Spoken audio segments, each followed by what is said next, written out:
Guillermo Pérez, presidente y CEO, Grupo GNP.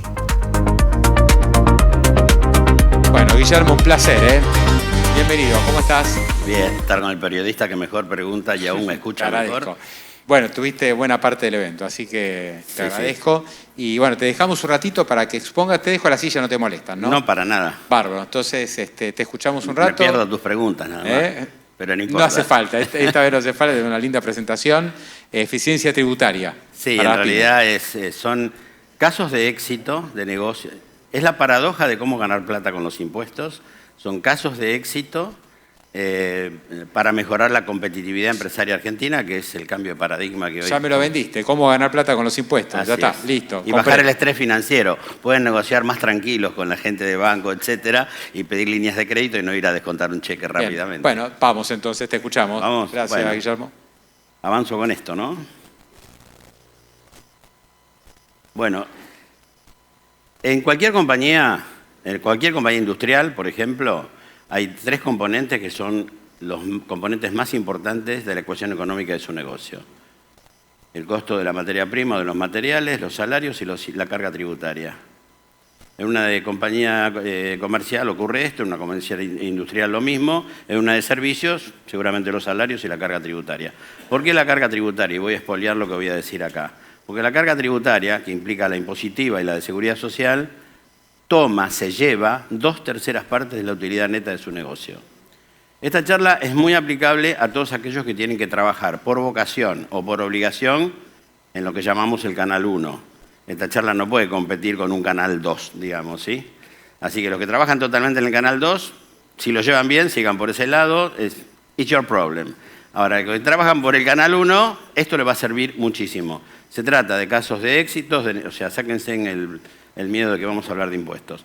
Se trata de casos de éxito de negocios donde por haber gerenciado un negocio de una manera diferente y desde su génesis se generan ahorros fiscales. Por eso es un tema que lo va a entender todo el mundo, ¿eh? Desde muy jovencito aprendí que en temas de impuestos, que no le gusta a nadie, o hablaba muy simple y más o menos, ya le saqué una sonrisita, así que más o menos, digamos, no digo divertido, pero adecuado, si no terminaba hablando con un espejo, porque nadie me iba a escuchar. Así que quédense tranquilos que no vamos a hablar de impuestos. La charla esta normalmente dura 1 hora y media, acá la voy a dar en media hora, con lo cual voy a ir rápido y no le voy a dar 50 ejemplos de ahorro fiscal, le voy a dar 5 para que entiendan el concepto. Después, digamos, el que quiera profundizarlo no hay problema, lo hacemos in company, etc.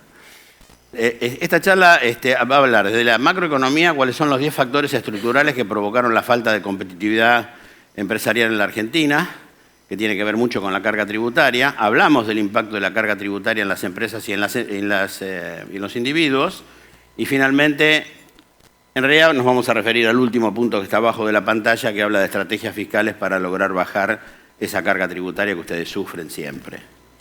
Bien, ¿cuáles son los factores estructurales que provocaron la falta de competitividad en la Argentina?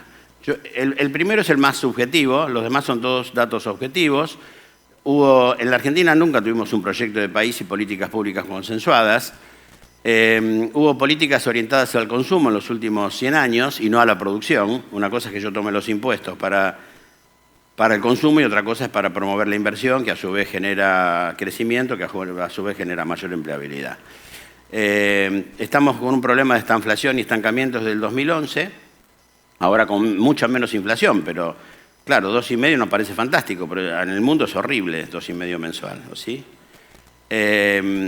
Tuvimos en los últimos 120 años 30 crisis, es decir, una cada 4 años. Un empresario suizo acá se suicidaría directamente. Tenemos una pirámide laboral invertida, porque los que trabajamos formalmente sostenemos a 47 millones de habitantes y somos apenas unas 12 millones de personas. Es cierto que aumentó el empleo, pero el formal está decayendo. Entonces este no es un problema que se va a resolver en 2 años, ni en 4, ni siquiera sé si en 8. Estoy hablando de realidades y de política también, ¿no? Un poco. Porque hay que resolver un problema de políticas dedicadas al consumo en los últimos 100 años. Si había una torta y nos lo repartíamos con la señorita y yo, era mitad de la torta para cada uno. Ahora, si está toda esta línea de gente para la misma torta y no hay más, la tenemos que repartir por 4. Si es entre todos, nos toca una migaja cada uno. Eso es lo que pasó en la Argentina. Por eso la Argentina hoy es pobre. El aumento de la pobreza. Cuando yo empecé a trabajar en los 70 había 3 pobres de cada 100, esos 3 que están sentados ahí. En el 2023, 53%. Esta mitad y un poquito más eran pobres. Ahora bajó al 28%. Hoy leí en el diario que la niñez parece que está subiendo al 42%.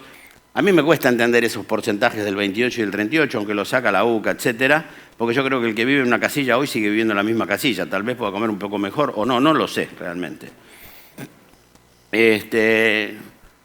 Sí, lo que sucedió en la Argentina es que hasta el año 2000 aproximadamente, es un hito eso, acuérdense del año 2002, el gasto público de la Argentina estaba alrededor de un 20%, a veces un poquito más, del Producto Bruto. Era similar al del resto de Latinoamérica. ¿Y qué pasó del 2002 al 2023? Creció al casi el 50%, al 46%. Y ese gasto público hay que financiarlo. Ahora el gasto público está bajando, a costa de cosas de las cuales yo no estoy 100% de acuerdo, ¿no? Porque obviamente a costa de la jubilación y a costa de la obra pública. En la obra pública el Estado tiene que tener alguna participación. Ustedes saben cómo están las rutas donde llevan toda la riqueza de la Argentina a los puertos, están destruidas. Yo 2 veces fui a 3 Arroyos, las 2 veces rompí el parabrisas. Me lo rompió un camión que me tiraba piedritas. Ahora la pobreza se dice que está bajando al 32%. Esto es importante cuando nosotros hicimos un trabajo del 2002 a la fecha y vimos que el gasto y la recaudación en valores nominales creció 100 veces, pero el Producto Bruto de la Argentina creció solo 60 veces. Si la recaudación crece 100 veces y el Producto Bruto crece 60, y la presión tributaria es la relación entre la carga tributaria, la recaudación, y el PBI. Si esto creció el doble, la presión tributaria creció el doble. La presión tributaria está en el orden del 30%, pero en la Argentina se mide sobre la base de la economía formal y la informal. Si yo divido ese 30% de presión tributaria por 0,60, porque tenemos un 40% de informalidad, la presión tributaria nuestra es superior al 50%. El 30% de presión tributaria dividido 0,60, que es la economía formal, me da un valor de 50. Esa es la verdadera presión tributaria sobre la economía formal. Esa duplicación del gasto que hubo, ¿cómo se financió? ¿Cómo se financia el gasto? O con emisión monetaria, estuvimos al borde de la hiperinflación, con deuda, tenemos un grave problema de deuda. Tenemos un grave problema de confianza, porque es el único país que cada vez que tiene un vencimiento tiene que pagar la deuda. Los demás países hacen el rollover y no tienen ese problema, tienen más deuda que nosotros. La verdad que no tenemos tanta deuda pública, digamos, pero bueno, no tenemos confianza por ser defaulteadores seriales. Y bueno, las últimas reformas tributarias fueron solamente para recaudar más dinero, ¿sí? Bueno, la consecuencia de todo esto es el aumento de la presión tributaria. Y bueno, sabemos que tenemos un sistema tributario, previsional y laboral distorsionados y obsoletos. Se trató de hacer algo con el laboral, para mí insuficiente. Y el tributario, yo creo que esto no va a salir hasta el año que viene, porque si está bajando el nivel de actividad, está bajando la recaudación, y si hay que mantener el superávit fiscal, no podemos hacer una reforma tributaria, digamos, que baje los impuestos. Así que olvídense de que haya una baja de impuestos en el corto plazo. Por lo tanto, es importante que le den bolilla a este tema de estrategia fiscal. Hay otros factores, esto lo hizo la UIA, el color rojo significa, es Argentina, comparada con Latinoamérica y China, Estados Unidos y Alemania, y somos rojos en casi todo, son todos factores, digamos, ven, el primero acá habla de estabilidad macroeconómica, fíjense lo mal que estamos, en la segunda tanda, esto no somos tan rojos, pero verdes no tenemos ninguno. Todo esto impactó en la carga tributaria en la Argentina. La carga tributaria en la Argentina, 2/3 de la utilidad empresaria se destina al pago de impuestos y cargas sociales, o sea, la suma de las dos, ¿sí? Las empresas, por lo tanto, si esto es así, trabajan de enero a agosto para la carga tributaria. Y de agosto falta poco. Y de agosto a septiembre trabajamos para el tercio. Alguna sonrisa le saco con los impuestos. Bueno, y el impuesto inflacionario hay que gerenciarlo. Ustedes no se imaginan la fiesta que nos hicimos cuando asumió Milei. Porque sabíamos que el dólar se iba a ir de 3,75 a algo, después se fue a 800, ¿se acuerdan? Después les voy a dar ejemplo de ahorros fiscales en ese momento.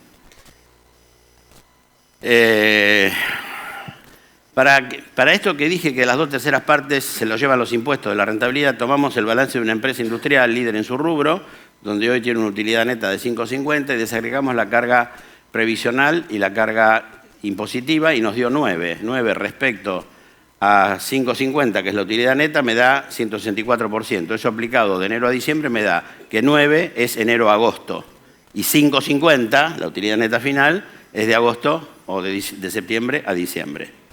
O sea, todos nosotros, trabajamos 9 meses del año, 8 meses del año para el Estado. Por eso es tan importante que, aunque no les guste, se metan en el tema tributario en sus empresas, así como se meten en el tema de mercadería, de materia prima o de salarios. Yo los entiendo, porque yo fui profesor en la UCA 40 años y solamente al 2% de los que estudian contador, les gusta impuestos. Me imagino ustedes que la mayoría no deben ser contadores, lo deben recontrodear. Pero si se lleva 2/3 partes de su esfuerzo, ignorarlo es casi un acto criminal con ustedes mismos. Bueno, ustedes no, ustedes son fantásticos, hacen todo bien afuera, los otros empresarios. En los individuos, ese pullover que tiene esta señorita, digamos, cuando lo pagó 100 pesos, tiene 60 o 70% de carga de impuestos, porque está, siempre doy este ejemplo, pero es bastante, el que cría la lana le pasa todos los impuestos y las cargas sociales en su precio, al que lava la lana, ese al que hace el hilo, ese al que hace la tela, ese al que hace el pullover, al mayorista, al minorista. ¿Cómo es tu nombre? Camila. Va Camila, paga 100, 70 son impuestos que le trasladaron en todo ese... Lo voy a usar, Camila, para los ejemplos, ¿eh? Bueno, después de que Camila pagó ese pullover, ahora viene el vencimiento de ganancia y lo está esperando esto que hoy está impactando en la clase media y alta, aunque el Fondo Monetario está pidiendo que no paguen ganancias solamente el 10% de la población, sino el 20%, y ella va a tener que pagar ganancias, tenga o no capacidad de ahorro, porque los mínimos que le dejan deducir no es lo que gasta para vivir, es un mínimo no imponible exiguo. Y después lo están esperando los impuestos patrimoniales, que mejoraron bastante, este gobierno mejoró bastante los mínimos no imponibles y subieron, por lo tanto no es tan grave el problema. Y bueno, el impuesto inflacionario que siempre nos afecta a todos. Tenemos un sistema tributario recaudatorio denso y complejo, antes ponía estrafalario, diseñado para sostener un enorme gasto público de bajísima calidad y no diseñado para generar inversión y por lo tanto empleabilidad.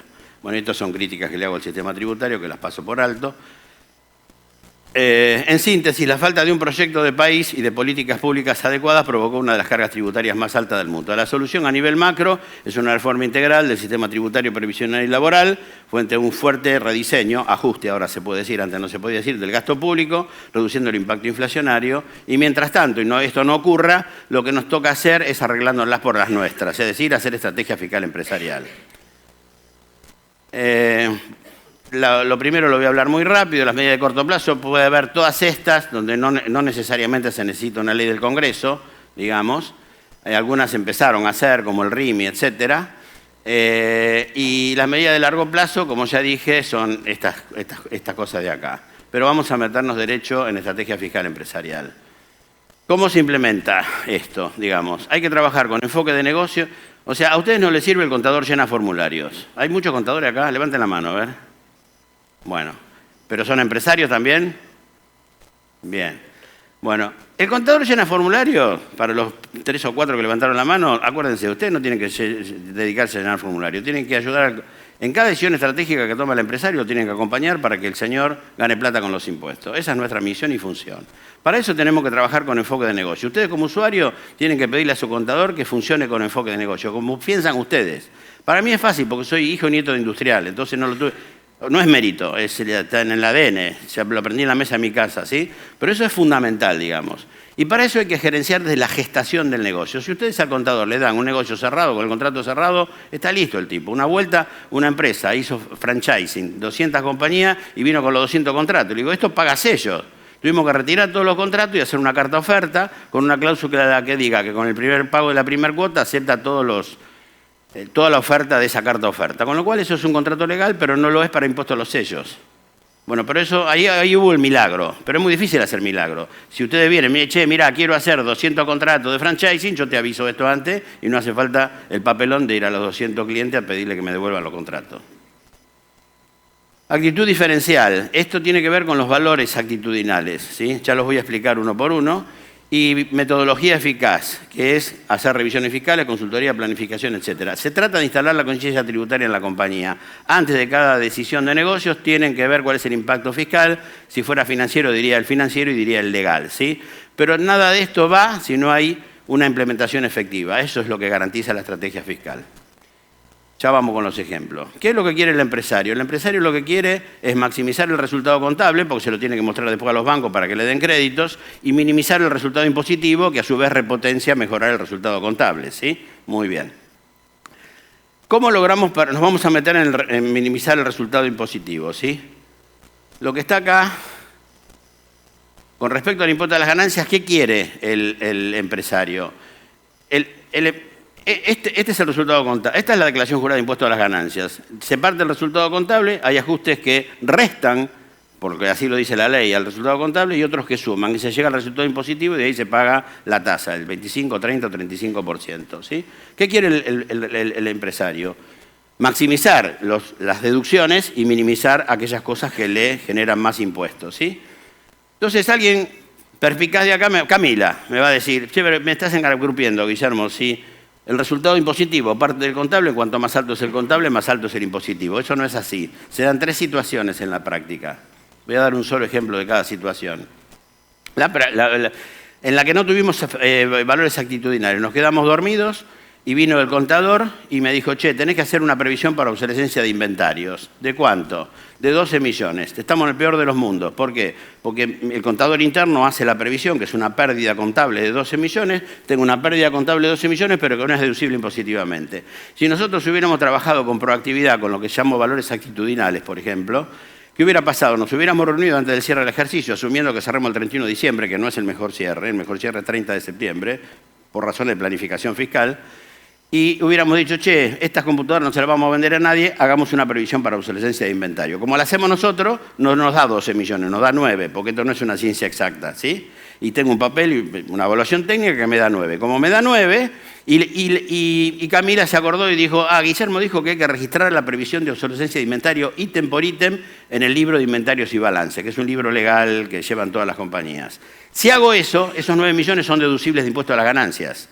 Y si son deducibles, me gano el 35% de 9, es decir, me gano 3 millones. ¿Cuánto es el impacto neto en resultado? El impacto neto en resultado es 6 millones.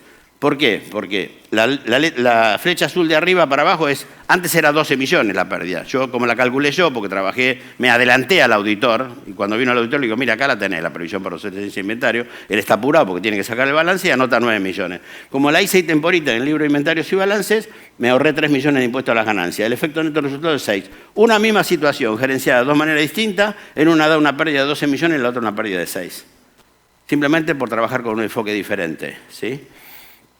¿Cómo se hace para llegar al paraíso? Lo que voy a explicar, para los 3 o 4 contadores que están por ahí, esto no se puede hacer contablemente, pero es ilustrativo para los que no son contadores, así que lo voy a explicar igual y después doy otros ejemplos.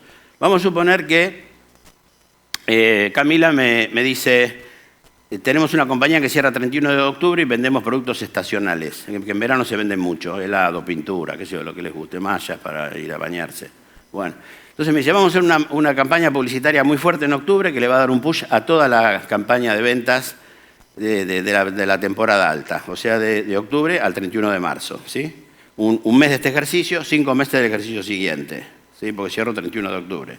Ok, Camila, ahí estoy en esa posición. La flecha azul es los 12 millones de la publicidad que ella hizo, menos 4 que me ahorré de impuesto a las ganancias porque es un gasto deducible, el impacto neto en resultados negativos es 8 millones. Pero, ¿vos cómo te llamás? Nara. Nara dice, ¿por qué voy a castigar con 12 millones de octubre si esta campaña que hace Camila me beneficia 6 meses, no a un mes? Activemos, es lo que no se puede hacer, activémoslo como un cargo diferido, como una maquinaria. ¿Cuánto? Las 5/6 partes, o sea, de noviembre al 31 de marzo. Si activo 10 millones, paso a esta situación. ¿Por qué la flecha verde de arriba? La flecha verde de arriba es porque en lugar de tener 12 millones de pérdida como tenía antes, tengo 2 nada más en pérdida, porque los otros 10 los puse como si fuera una maquinaria, un activo, ¿sí? Lo voy a mandar a pérdida el año que viene. Pero impositivamente, ¿qué pasa? Un gasto se deduce cuando se devenga. ¿Cuándo se devengó? Cuando Camila hizo la publicidad en octubre, entonces lo deduzco. Si lo deduzco, me gano 4 millones de impuestos a la ganancia. Tengo 4 millones que dejé de pagar impuestos a la ganancia contra un gasto contable de 2 millones porque mandé solamente una sexta parte del gasto de publicidad. Me queda una ganancia de 2 millones. Una misma situación, gerenciada de dos maneras diferentes, me da una pérdida de 8 millones en la columna del medio y una ganancia de 2 millones. Esto se logra con enfoque de negocio, con proactividad, con ideas. Esto porque dije de cargo diferido no se puede hacer, pero por ejemplo, si yo tomo un pasivo vinculado a la compra de un activo fijo, hasta que el activo fijo no lo habilito, contablemente ese interés lo puedo activar contablemente, no es pérdida contable, flecha verde para arriba. Impositivamente el interés se deduce de acuerdo a su devengamiento, o sea que impositivamente lo mando a pérdida, flecha verde para abajo. Hay 1000 ejemplos, gasto de organización, gasto de investigación y desarrollo, montones de ejemplos para tener la situación óptima. Muy bien, ¿cómo estamos? Mal. Bueno, estas son todas las actitudes diferenciales. Esto marca una diferencia. Esto aplica a un tributarista o aplica a un pediatra. Por ejemplo, abajo a la derecha, identificar el valor de los hechos desconocidos. Viene Camila y me dice, quiero por una fábrica en Tierra del Fuego. ¿Paga IVA? Si le digo sí, 21%, o no paga nada, qué sé yo. Listo, se acabó el diálogo. Después hablamos de la familia, del mundial, de lo que venga. Ahora yo digo, ¿y por qué? Porque me lo preguntó Nara. ¿Y por qué? Porque me lo preguntó Diego. ¿Y por qué? ¿Y por qué? ¿Y por qué? Se hincha de tanto por qué como los pibes de 3 años. Y le digo, ¿y porque si traes los pantalones de China vas a ganar más guita que poner la fábrica en Tierra del Fuego? O si quieren el ejemplo al revés, la que más les guste. Lo que quiero decir es que las actitudes diferenciales marcan una diferencia en los resultados finales tributarios. Esto aplica a un pediatra si viene o no a las 3 de la mañana cuando un pibe mío tiene bronquiolitis, ¿sí? Hay diferencia en los criterios impositivos y contables, por ejemplo. Cuando fue lo de mi ley, ¿qué le dijimos a todos nuestros clientes el 9 de diciembre, antes? Le dijimos, no compren nada, ninguna materia prima o mercadería después del 10 de diciembre. ¿Por qué? Porque sabíamos que iba a haber una devaluación. Entonces, pero las tengo que comprar. Bueno, fíjate cómo las compras, pero que no aparezca como que las compraste. Te arreglas con tu proveedor, la manera de facturar, lo que fuere. Bien. Entonces, ¿qué pasó contablemente? Si no compraste ninguna mercadería después del 10 de diciembre del 2023.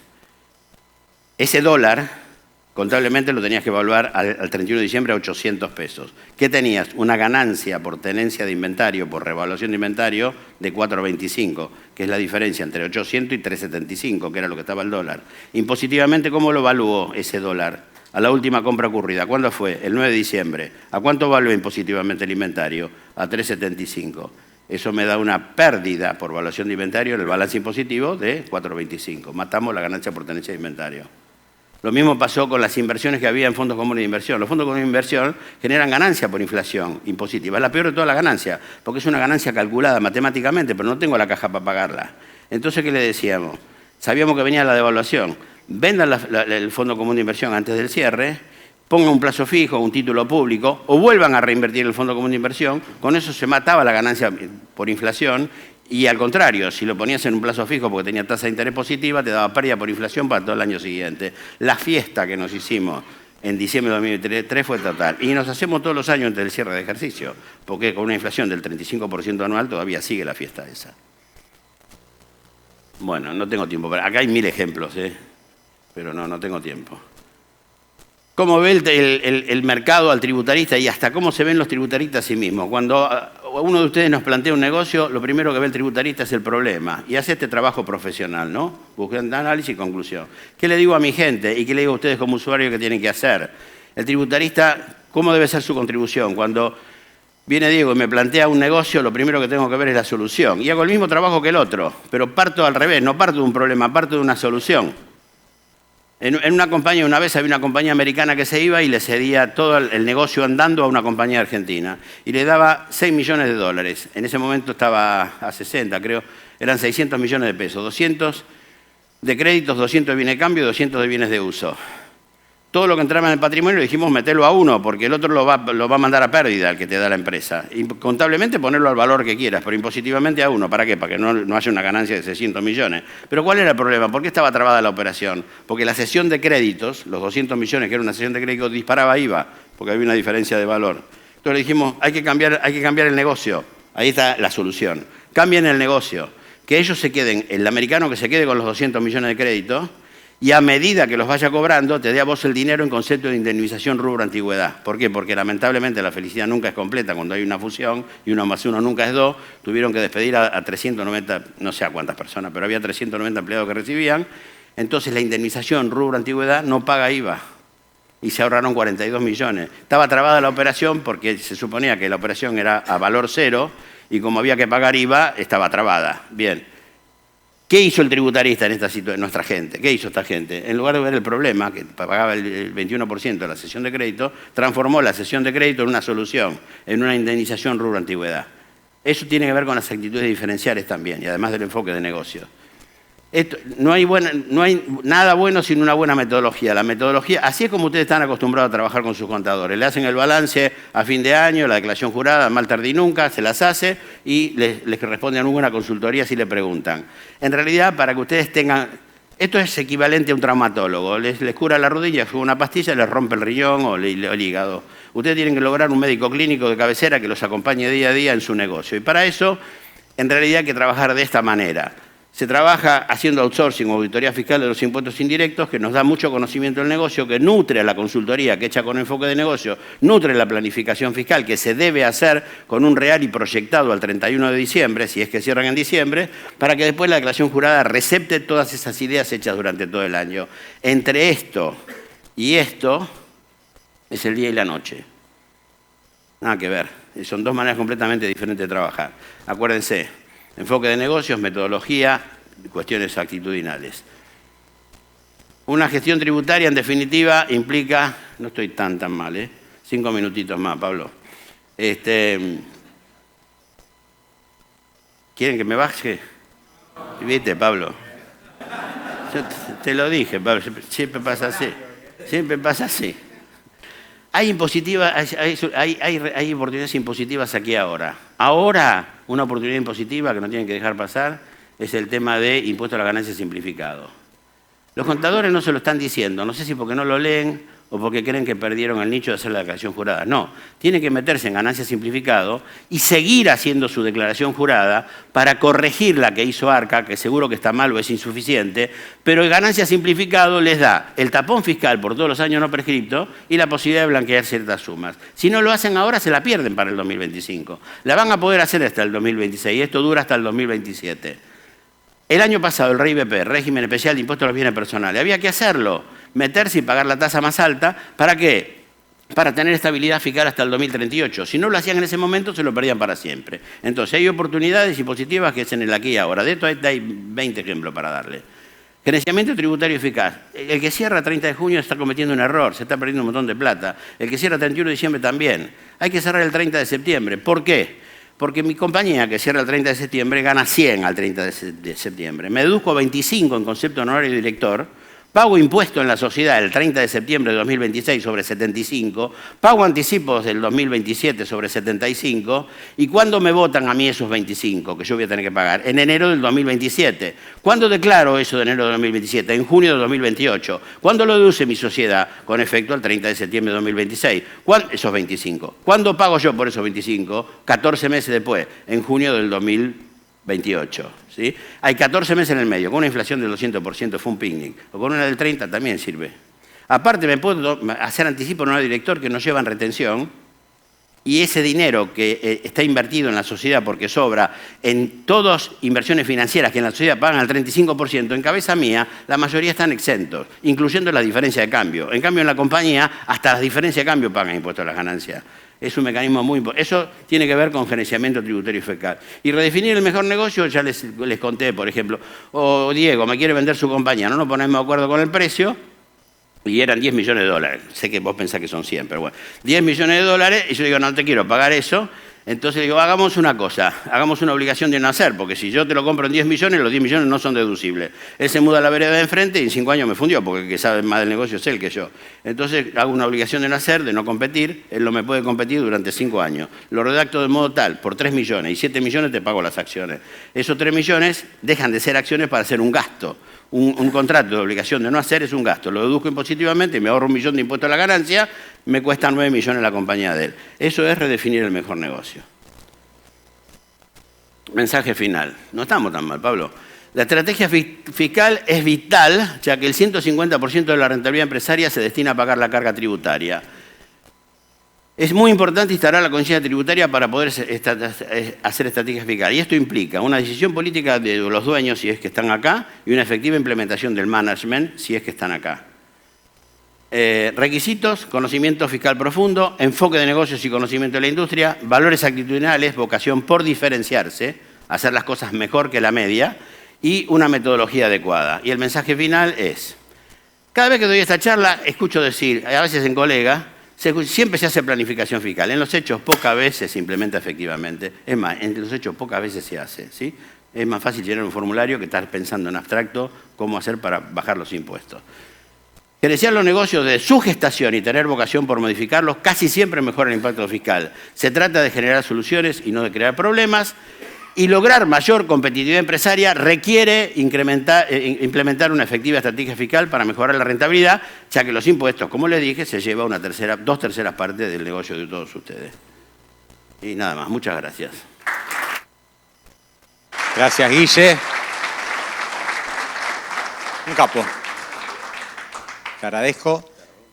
Tenemos un streaming que hicimos hace poquito, que si lo googlean lo van a encontrar, con una linda charla también de tema dólares de colchón, ¿no? Lo que comentaste antes de régimen simplificado. Ahí hay un montón de detalles que comentamos también. Esa charla, y es mérito de él, porque supo preguntar muy bien, me diste como media hora en esa charla, 40 minutos, y yo creo que tuvo miles de visualizaciones, fue impresionante. Así que bueno, véanla, está en la plataforma. Para los que se quedaron con la gana, igual después todo esto va a estar subido a YouTube, vamos a tener el streaming, perfecto. No lo hicimos en vivo, pero va a estar todo subido a su debido tiempo. Perfecto. Gracias, Guillermo. Bueno, muchas gracias. De vuelta.